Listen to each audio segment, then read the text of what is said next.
તો ગાંધીનગરમાં આજે સવારે 10 વાગ્યે કેબિનેટની બેઠક મળવા જઈ રહી છે। મુખ્યમંત્રી ભૂપેન્દ્ર પટેલની અધ્યક્ષતામાં કેબિનેટ બેઠક યોજાશે। ગુજરાતના 75 વર્ષની ઉજવણી પહેલાના લક્ષ્યાંકો અંગે તૈયાર કરવામાં આવશે રોડમેપ। તો મુખ્યમંત્રીએ મહત્વના લક્ષ્યાંકો નક્કી કરવા સૂચના આપી હતી, સૂચન કર્યું હતું। સાથે કમોસમી વરસાદથી પાક નુકસાની અંગે પણ બેઠકમાં સમીક્ષા કરવામાં આવશે।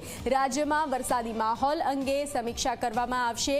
તો હાલ કેબિનેટ બેઠક ગાંધીનગરમાં સવારે 10 વાગ્યે મુખ્યમંત્રીના અધ્યક્ષતાને બેઠક મળશે। વધુ વિગતો સાથે સંવાદદાતા હિતલ જોડાઈ ચૂક્યા છે।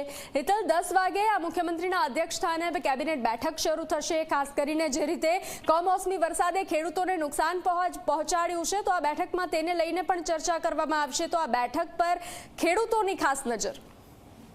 जी ચોક્કસ એવું કહી શકાય કે આજે મુખ્યમંત્રી ભૂપેન્દ્ર પટેલના અધ્યક્ષસ્થાને કેબિનેટ બેઠક 10 વાગે યોજાશે। સ્વાભાવિક છે કે 2 દિવસના પ્રધાનમંત્રી નરેન્દ્ર મોદીના ગુજરાત પ્રવાસ અને ગુજરાત પ્રવાસ દરમિયાન પ્રધાનમંત્રીએ 75 વર્ષની ઉજવણી અંતર્ગત ગુજરાતના કેટલાક લક્ષ્યાંકોની વાત કરી છે। એ લક્ષ્યાંકોના પરિપ્રેક્ષમાં કેવી રીતે એનું અમલીકરણ કરવું અને એ દિશામાં પ્રધાનમંત્રીનું જે સપનું છે એ સપનું કેવી રીતે પૂરું કરવું તેના માટે રોડમેપની પણ ચર્ચા થઈ શકે છે। જરૂર પડે તો એના માટે કમિટીની પણ રચના કરવાની જાહેરાત થઈ શકે છે। આ ઉપરાંત જોવા જઈએ તો વર્તમાન પરિસ્થિતિમાં અત્યારે રાજ્યમાં કમોસમી વરસાદ સતત પડ્યો છે અને તેના કારણે ખેડૂતોને નુકસાન થયું છે। ત્યારે કઈ પ્રકારનું ખેડૂતોનું જે નુકસાન છે એની સમીક્ષા કૃષિ વિભાગના આંકડાઓને આધારે કરવામાં આવશે અને જરૂર પડે તો ખેડૂતોને કોઈ પ્રકારની સહાય રાજ્ય સરકાર SDRFના નોર્મ્સ પ્રમાણે કરી શકે છે કે નહીં તેની પણ ચર્ચા વિચારણા કરવામાં આવે તેવી પ્રબળ શક્યતા છે। સ્વાભાવિક છે કે હવે